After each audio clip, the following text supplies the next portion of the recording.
6666 آیت کو زبانی یاد کر لیا. نبی حدیث ارشاد فرماتے تھے اور حضرت عائشہ یاد کرتی تھی, 2210 حدیث کو زبانی یاد کر کے امت کو حضرت عائشہ نے پہنچا دیا. نکاح تو بہانہ تھا, دراصل قرآن اور حدیث جمع کرانا تھا. اتنا بڑا احسان حضرت عائشہ کا اس ملت کے اوپر ہے, اس لیے انگلی اٹھائی گئی. چونکہ یہ علم کے دشمن ہیں, یہ نبی کے دشمن ہیں, یہ علم کے دشمن ہیں, نبی کے دشمن ہیں.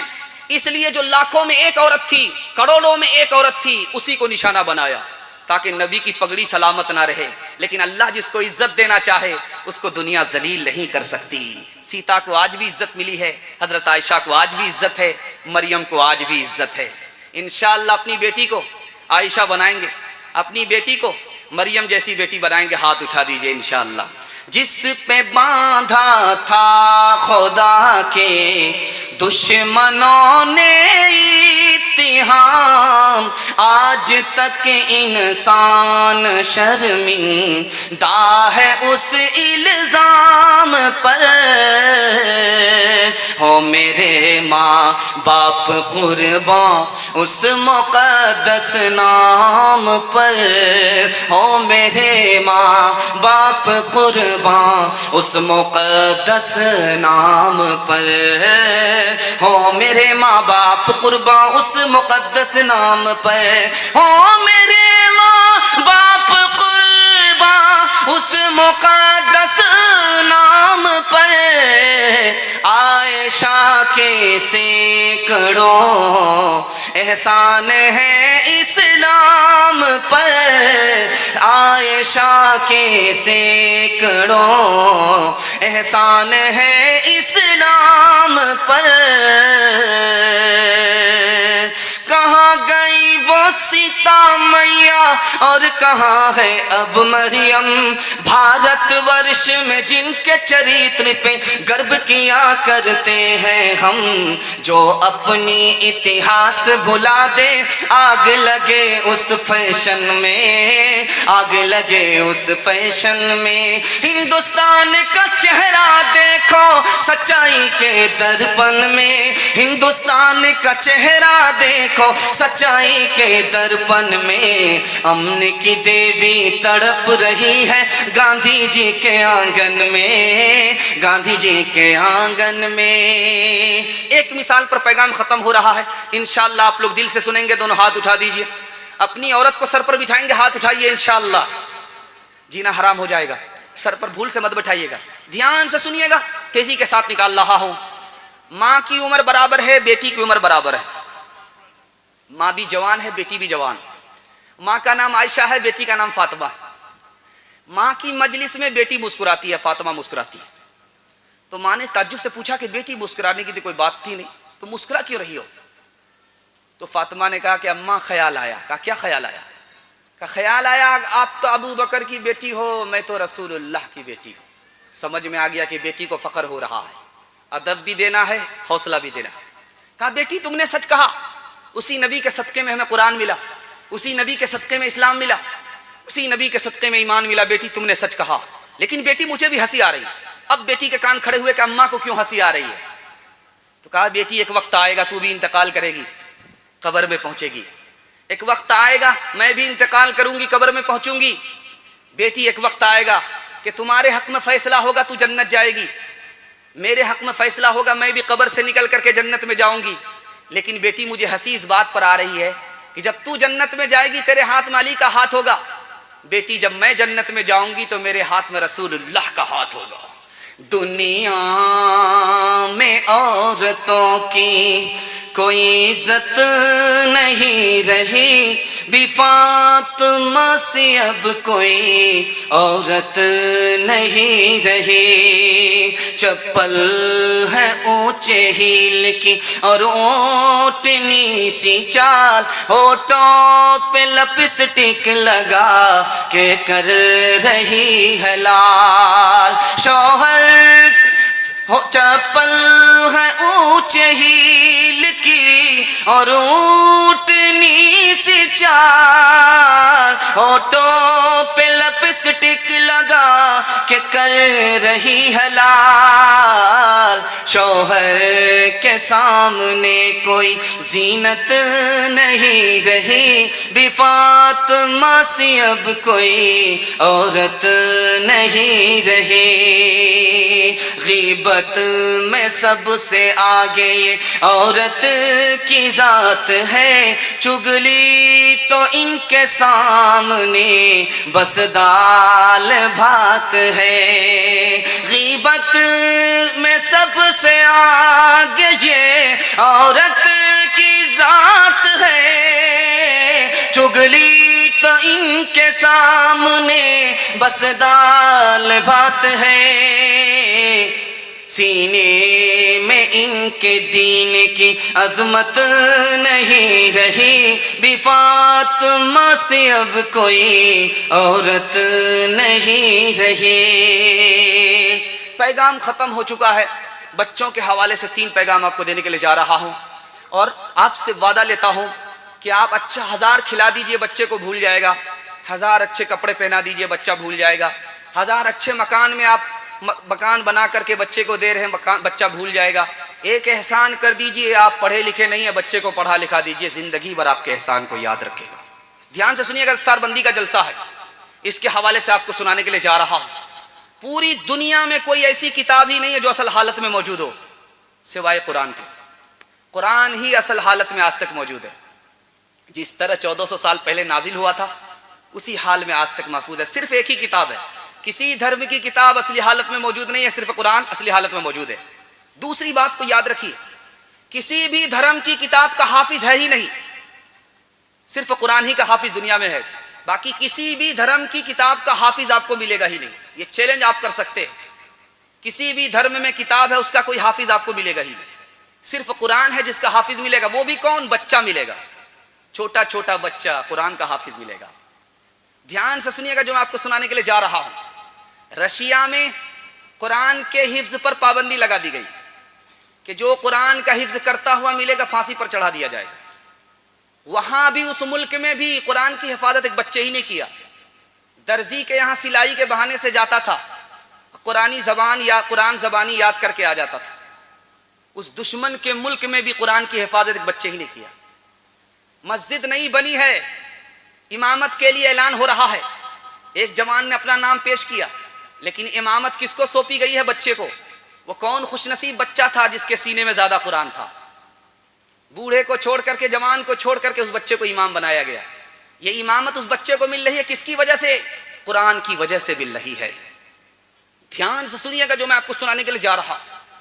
بچہ 2 سال اسکول میں نہیں آیا، مدرسے میں پڑھ رہا ہے، قرآن پڑھ رہا ہے۔ ماسٹر صاحب نے باپ کو بلا کر کے کہا تمہارا بچہ اسکول نہیں آ رہا 2 سال سے، کہا کہ قرآن پڑھ رہا، 15 پارے ہوئے ہیں، اور 2 سال پڑھے گا، مکمل کر کے پھر آئے گا۔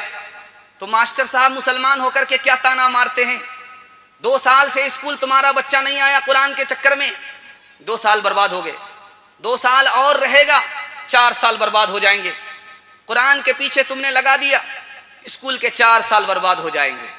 یہ تانا کون مار رہا ہے؟ مسلمان ماسٹر بچے کے باپ کو تانا مار رہا ہے۔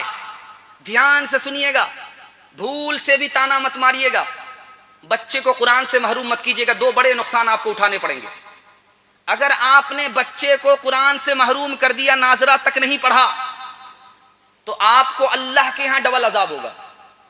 یہی بچہ کہے گا ربنا انا اطعنا سادتنا وکبرانا، جب قرآن کے بارے میں اللہ پوچھے گا کہ اے بچہ تو قرآن سے کیوں محروم رہ گیا، یہ بچہ کہے گا ہمارے بڑوں نے ہم کو محروم کیا ہے، ہم محروم نہیں ہوئے، بلکہ ہمارے ماں باپ نے ہم کو محروم کیا۔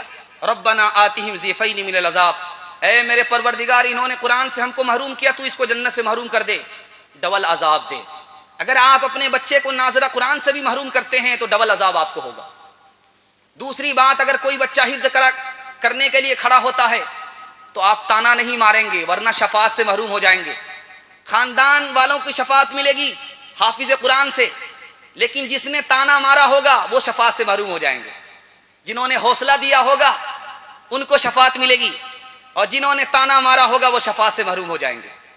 قرآن حفظ کرانا کتنا آسان ہے، میں آپ کو راز بتا رہا ہوں۔ انشاءاللہ آپ عمل کریں گے؟ ہاتھ اٹھا دیجئے انشاءاللہ. بالکل آسان ہے. آپ کا بچہ ماسٹر بھی ہوگا, آپ کا بچہ حافظ قرآن بھی ہوگا. 5 سال آپ اسکول میں اپنے بچے کو پڑھائیے. جب 5 سال مکمل کر لے تو وہاں سے نکال کر کے 3 سال کے لیے مدرسے میں داخل کر دیجئے. 3 سال کے اندر آپ کا بچہ مدرسے کے اندر حافظ قرآن ہو جائے گا. اس کا دماغ اتنا تیز ہو جائے گا جیسے پتھر پر چاقو تیز ہو جایا کرتا ہے, اتنا دماغ تیز ہو جائے گا. 3 سال کا جو اسکول میں گیپ ہوا, آپ ٹیوشن کرائیے, سب بچے کو وہ پیچھے چھوڑ دے گا, وہ سب سے آگے نکل جائے گا. اور خوش نصیب باپ آپ ہوں گے, آپ کا بچہ ایک وقت میں حافظ قرآن بھی ہے, ماسٹر بھی ہے. دھیان سے 2-3 بات کو سنیے. آپ کا بچہ مدرسے میں آیا, حفظ کر کے نکل گیا, کیا ملا آپ کو؟ آپ کا بچہ اچھا انسان بن گیا, اور اللہ چاہے تو اس کو اچھا مسلمان بنا دے گا. اگر آپ نے بچے کو 3 سال کے لیے صرف مدرسے میں داخل کیا, آپ کا بچہ اچھا انسان ہوگا, اچھا مسلمان ہوگا. 3 مثال لے کر کے آ رہا ہوں. آپ لوگ ہمیں وعدہ دیجئے کہ اپنے بچے کو انشاءاللہ مدرسہ بھیج کر کے قرآن کی تعلیم دلائیں گے. ہاتھ اٹھا دیجئے انشاءاللہ. 3 مثال دیتا ہوں. شیطان راستے پر بیٹھا, سامنے سے ایک آدمی گزرا, اس کو روک کر کے پوچھا کہ یہ بوتل ہے, پانی کی بوتل ہے, اس میں آسمان آ سکتا ہے کہ نہیں آ سکتا؟ اس آدمی نے کہا تم بھی عجیب بے وقوف آدمی ہو, اتنا بڑا آسمان اتنی چھوٹی بوتل میں کیسے آ سکتا ہے؟ کہا جاؤ جاؤ جاؤ اپنا کام کرو, ہو گیا, سوال جو پوچھنا تھا پوچھ لیا. تم 1000 عبادت کرو, تمہاری کوئی عبادت قبول نہیں ہوگی. مدرسے کا طالب علم نکلا, اس نے رک کر کے پوچھا کہ بیٹا یہ بتاؤ کہ یہ جو شیشی ہے, بوتل ہے پانی کی, اس میں آسمان آ سکتا ہے, زمین آ سکتی ہے؟ کہا کیوں نہیں آ سکتی, اللہ قادر ہے, 100 آسمان کو بوتل میں ڈال سکتا ہے, 100 زمین کو بوتل میں ڈال سکتا ہے.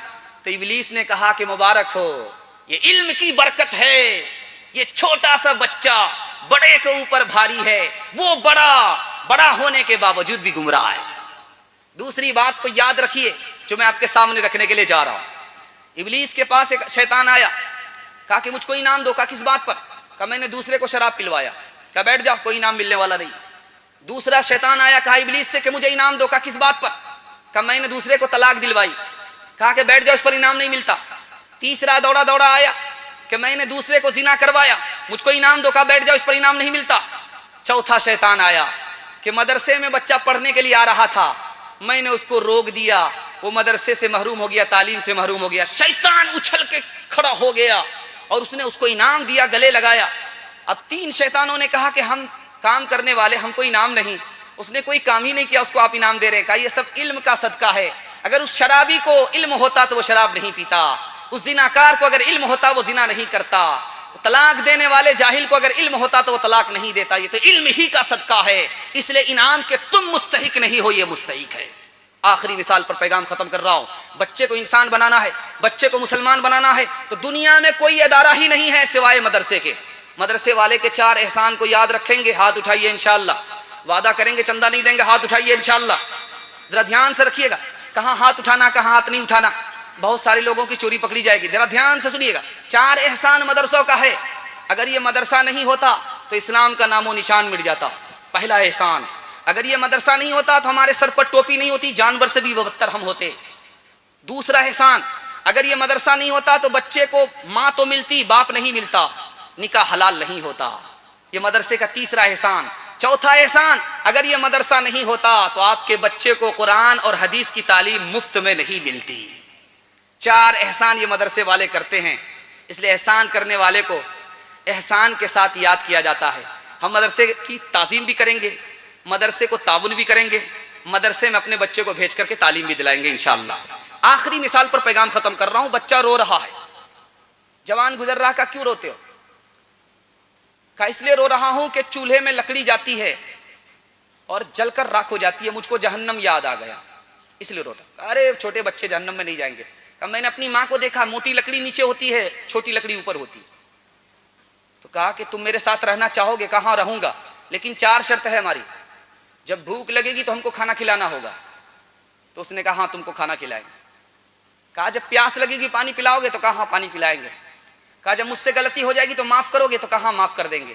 تو بچہ کہتا ہے, آخری شرط بچہ رکھتا ہے کہ اگر میں مر جاؤں تو زندہ کرو گے؟ کہیں میرے باپ سے بھی نہیں ہوگا. کہا میں تو پھر اس کا غلام ہوں, جو بھوک لگے تو مجھے کھانا کھلائے, جو پیاس لگے تو مجھے پانی پلائے, جب مجھ سے غلطی ہو جائے تو مجھے معاف کرے, اور جب میں مر جاؤں تو وہ زندہ کرنے پر قادر ہے۔ اس خدا کا انسان بنانا، اپنے بچے کو مسلمان بنانا ہے۔ اس لیے میں آپ سے وعدہ کرتا ہوں، وعدہ آپ کو دیتا ہوں کہ آپ اپنے بچے کو ماسٹر شوق سے بنائیے، ڈاکٹر شوق سے بنائیے، لیکن پہلے اپنے بچے کو مسلمان بنائیے۔ ایسا میں اس لیے کہہ رہا ہوں، خدا نہ خواستہ آپ کا بچہ مسلمان کے گھر میں پیدا ہو، کہیں وسیم رضوی نہ ہو جائے۔ آپ کا بچہ کہیں مسلمان کے گھر میں پیدا ہو، کہیں سلمان رشدی نہ ہو جائے۔ اس لیے ڈاکٹر بعد میں بنائیے، پہلے اپنے بچے کو مسلمان بنائیے۔ وعدہ دیتے ہیں؟ ہاتھ اٹھا دیجئے انشاءاللہ۔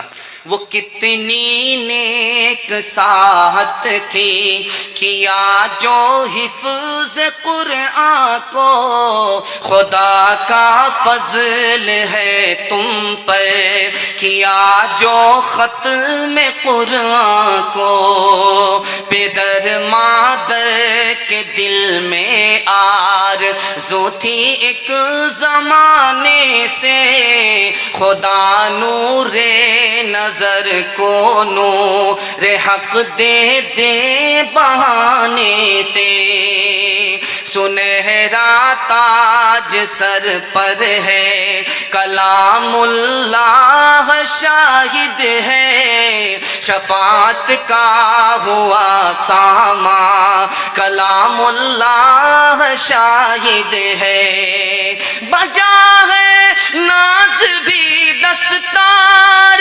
بندی، بجا ہے ناز بھی استاذ کا دستار بندی پر، دعا گو ہے نثار حافظ تیری دستار بندی پر، دعا گو ہے نثار حافظ تیری دستار بندی پر، خدا ہے مہرباں بولو، بولو ہے مہرباں بولو، سائنس ٹیکنالوجی میں ماہر بھی بناؤ، اور ظاہر و باطن میں طاہر بھی بناؤ، پہلے تو انہیں یارو مسلمان بناؤ، خدا ہے مہرباں بولو، بولو ہے مہرباں بولو، تاجر بناؤ شوق سے افسر بھی بناؤ، اور ان کو مقدر کا سکندر بھی بناؤ، پر اپنی مغفرت کا سامان بناؤ، خدا ہے مہرباں بولو، بولو ہے مہرباں بولو۔ انشاءاللہ کھا پی کر کے بچے گا تب بچے کو پڑھائیں گے، ہاتھ اٹھا دیجئے انشاءاللہ۔ نہیں کھانے پی کے بچے گا تب پڑھائیں گے، تب تو پڑھا ہی نہیں سکیں گے۔ پیٹ پر فاقہ کرنا ہے، پتھر باندھنا ہے، فاقہ کرنا ہے، اوقات کو داؤ پہ لگا دینا ہے، پہلی فرصت میں اپنے بچے کو پڑھانا ہے۔ دھیان سے سنیے گا، قرآن کیسی کتاب ہے، ان کے ساتھ ہمارا کیسا سلوک ہو رہا ہے۔ آپ لوگ سننے کے لیے تیار ہیں تو سنائیں گے؟ ہاتھ اٹھا دیجئے انشاءاللہ سننے کے لیے تیار ہیں۔ آپ کا ہاتھ اٹھانا میں اس لیے کہہ رہا ہوں تاکہ آپ کو نیند کا جھٹکا نہ آئے۔ جتنی جلدی میں آپ کا ہاتھ اٹھے گا تو پتہ چلے گا آپ لوگ بیدار ہیں، مکمل زندہ ہیں، آدھا یہاں اور آدھا سسرال میں نہیں ہے، یہ مجھے پتہ چل جاتا ہے۔ ذرا دھیان سے سنیے گا، میں سنانے کے لیے جا رہا ہوں، جلدی سے آپ کا جلسہ نکل رہا ہے، مشکل سے آدھا گھنٹہ کا جلسہ باقی رہ گیا، آپ لوگ ساتھ دیں گے تو وہاں تک چلے گا، اور مجھے امید ہے محبت میں آپ نے ساتھ دیا ہے، اور محبت میں بوجھ اٹھانا بالکل آسان ہو جاتا ہے۔ انشاءاللہ وہاں تک ساتھ دیں گے، ہاتھ اٹھائیے انشاءاللہ۔ انشاءاللہ بالکل قریب آ چکا ہے، آپ کا جلسہ ختم ہونے کے بالکل قریب آ چکا ہے۔ دھیان سے اس کو سنیے گا جو آپ کو سنانے کے لیے جا رہا ہوں۔ ایک ہی کتاب ہے، اس کو دیکھنا بھی عبادت، ایک ہی کتاب ہے اس کو پڑھنا بھی عبادت، ایک ہی کتاب ہے اس کو چھونا بھی عبادت، ایک ہی کتاب اس پر عمل کرنا بھی عبادت ہے۔ لیکن افسوس سے کہنا پڑتا ہے، آج ہم پڑھتے ہیں اخبار، قرآن نہیں پڑھتے۔ آج ہم چھوتے ہیں اسکرین موبائل کی، قرآن نہیں چھوتے۔ آج ہم بھیجتے ہیں میسج، لیکن اللہ کو اللہ کا کلام نہیں بھیجتے۔ آج ہم کو فرصت ہے موبائل پر بات کرنے کی، قرآن کے لیے ٹائم نہیں نکلتا۔ جو کتاب چھونے والی، چھونا عبادت، پڑھنا عبادت، دیکھنا عبادت، آج اس کو دیکھنے کی ہم کو فرصت نہیں ہے۔ دوسری بات کہنے کے لیے جا رہا ہوں، اس کو دھیان سے سنیے گا، تجربے کی بات ہے۔ آپ کے گھر میں کوئی مہمان آیا، وہ آپ کے استاذ کا بیٹا ہے، آپ نے اس کے کھانے پینے کا انتظام نہیں کیا، دھیان نہیں دیا، یہ بتائیے استاذ کو شکایت ہوگی کہ نہیں ہوگی؟ اس مہمان کو شکایت ہوگی کہ نہیں ہوگی؟ قرآن ہمارے گھر میں مہمان، اور اللہ نے ہمارے ہاں بھیجا اس کو، ہم اس کو کھول کر کے نہیں دیکھتے، تو قرآن کو شکایت ہوگی کہ نہیں ہوگی؟ بھیجنے والے خدا کو شکایت ہوگی کہ نہیں ہوگی؟ تیسری بات کو ذرا دھیان سے سنیے گا، قرآن کیسی کتاب ہے؟ آپ کا مقام اللہ کے یہاں کیسا ہے یہ قرآن ہی بتائے گا۔ آپ کی دعا قبول ہوتی ہے یا نہیں یہ بھی قرآن بتائے گا۔ آپ کا دل زندہ ہے یا مر گیا ہے یہ بھی قرآن بتائے گا۔ کیسے؟ میں آپ کو راز بتا رہا ہوں۔ آپ کے یہاں اللہ کے یہاں آپ کی کتنی قدر ہے یہ کیسے پتہ چلے گا؟ ہماری قدر اللہ کے یہاں ہے یا نہیں ہے یہ کیسے پتہ چلے گا؟ یہ قرآن سے پتہ چلے گا۔ آپ کے دل میں قرآن کی کیسی قدر ہے ویسے ہی قدر اللہ کے دل میں آپ کی ہوگی۔ اگر آپ کے دل میں قرآن کی کوئی قدر نہیں ہے تو اللہ کے یہاں آپ کی کوئی قدر نہیں ہے۔ آپ کی دعا قبول ہوتی ہے یا نہیں یہ بھی قرآن بتائے گا۔ اگر قرآن کی تلاوت نہیں ہے، قرآن پر عمل نہیں ہے تو آپ کی دعا قبول نہیں ہے، یہ بھی قرآن سے ہی پتہ چل رہا ہے۔ اور انسان کے دل پر زنگ لگتا ہے کیسے؟ گناہ کی وجہ سے۔ انسان کا دل مردہ ہوتا ہے جب یاد خدا سے خالی ہوتا ہے، اور انسان کا دل اجڑ جاتا ہے جیسے ویران گھر جس دل میں قرآن ہی نہیں ہوتا۔ انشاءاللہ قرآن سے اپنے دل کو زندہ کریں گے تو اللہ تعالیٰ پستی سے آپ کو اٹھائے گا، عزت کی چوٹی پر لے جائے گا۔ انشاءاللہ قرآن کو دانت سے پکڑتے ہیں، ہاتھ اٹھائیے انشاءاللہ۔ قرآن کبھی یاد رہے یا نہ رہے، ایصال ثواب میں ضرور قرآن یاد رہے گا، ہاتھ اٹھائیے انشاءاللہ۔ خیر ماشاءاللہ سمجھیں، ایک ہی آدمی ابھی بغیر ڈسک بریک کے چل رہا ہے، وہ یہاں ہے نہیں، وہ بہت دور جا چکا ہے، زبردستی یہاں بیٹھا ہوا ہے۔ خیر کم از کم ہمارا ساتھ تو دے رہا ہے، ساتھ نبھا رہا ہے۔ سارے لوگ ساتھ تو نہیں دے رہے ہیں، ایک ہی آدمی ساتھ دے رہا ہے۔ خیر اللہ ان کو جزائے خیر دے۔ میں بھی آپ کی اگر بیٹھا ہوتا، اگر اچانک سوال ہوتا میں بھی پھنس جاتا، اس میں شرمندگی کو کوئی بات نہیں، ویسے بھی 12 بج جانے کے بعد 7 خون معاف ہے۔